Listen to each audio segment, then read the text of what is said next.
আমি শিক্ষক, আমাকে সম্মানিত একটা জায়গায় থাকে, আমার পরিবার নিয়ে আমি ভালো থাকি, তবেই আমি ভালো সার্ভিস দিব। আমাকে আবাসন ব্যবস্থা করে দেবো, আমি বাড়ি ভাড়া চাইবো না। আমি শিক্ষক, আমি ঈদ বোনাস চাইবো না। যদি বাংলাদেশের যে কোনো ভালো মার্কেট থেকে, যে কোনো জায়গা থেকে আমি আমার পরিবার, আত্মীয় স্বজনের জন্য এবং সামাজিক কিছু দায়বদ্ধ সব কিছু পূরণ করার জন্য আমার ওই কার্ড পাঞ্চ করার মতো আমার কোনো টাকা লাগবে না। এনি কন্ডিশন আমি উৎসব ভাতা ছেড়ে দিব আপনার কাছে। কারণ এখানে যারা আছেন, যারা যা বলছেন এবং যারা যা শুনছেন, সবার একই কথা, হয়তো ভাষার দৃষ্টিভঙ্গি ভিন্নভাবে উপস্থাপন করতেছি। এজন্য আমি ব্যতিক্রমগুলো কথাগুলো এটাই বললাম, যদি এগুলো দিতে রাষ্ট্র ব্যর্থ হয়, তাহলে সবাই যদি একেবারে দরিদ্র চলে আসেন, আমরা সবাই মিলে ভিক্ষা করি।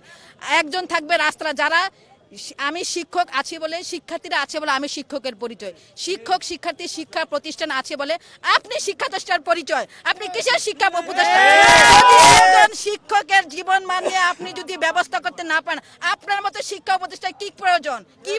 যদি শিক্ষক শিক্ষার্থী শিক্ষা ব্যবস্থাকে মানসম্মত জায়গা নিতে পারে, একটা সামান্য আমার অধিকার 45% বাড়ি ভাড়া, সেখানে আমি ছাড় দিয়েছি বলে আপনাকে আমরা ছেড়ে দিয়েছি? ছেড়ে দেয়নি।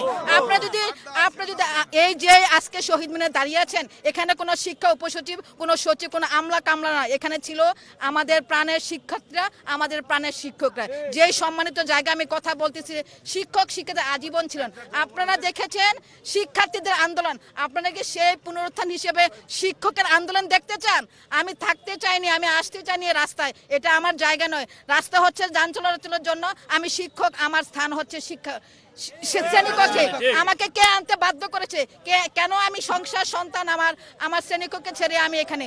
যদি আপনি সত্যি এই শিক্ষক শিক্ষা এবং রাষ্ট্র কিনা ভাবেন, তাহলে অবশ্যই এই যে এখন আমাদের বছরের শেষ সময়, প্রত্যেকটা প্রতিষ্ঠানে এখন বার্ষিক পরীক্ষার সময়, আমার তো অন্তর কাঁদে আমার শিক্ষার্থীদের জন্য। তাদের বঞ্চিত করে আমি এখানে কি করব?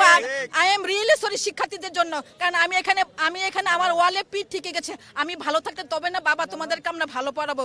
আমি বাধ্য হয়েছি এখানে আসতে। আমি আমার শিক্ষার্থীকে, আমার শিক্ষা প্রতিষ্ঠান থেকে, এই শিক্ষাকে জাতিকে আমি ঠকাতে চাইনি। ঠকাতে ওই রাজাকারের বাচ্চারা যারা এখানে আমলা হয়ে বসে আছে, যারা শিক্ষার্থী নিয়ে কোনো জীবন নিয়ে ভাবছে না। না হয় কেন আজকে চতুর্থ দিন কেন? এটা তো আমি মনে করি আমাদের 54 বছরের সমস্যা।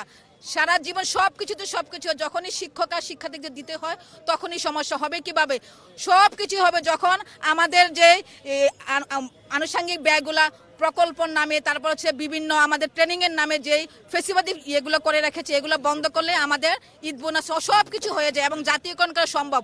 আমরা এটাও বলেছি, আমাদের টাকা দিয়ে, আমাদের তেল দিয়ে আমাদের প্রদীপ জ্বালানো যায় যদি শিক্ষক আমাদের যে প্রতিষ্ঠানের যে আয়গুলো হয় সেটা সরকারি কোষাগারে জমা নেন। বর্তমানে কিছু আমাদের একেবারে সকল নিয়োগগুলো এখন সরকারের হাতে চলে গেছে, তাহলে আজও কেন আমরা থাকবো বেসরকারি? আমরা সরকারি হতে চাই।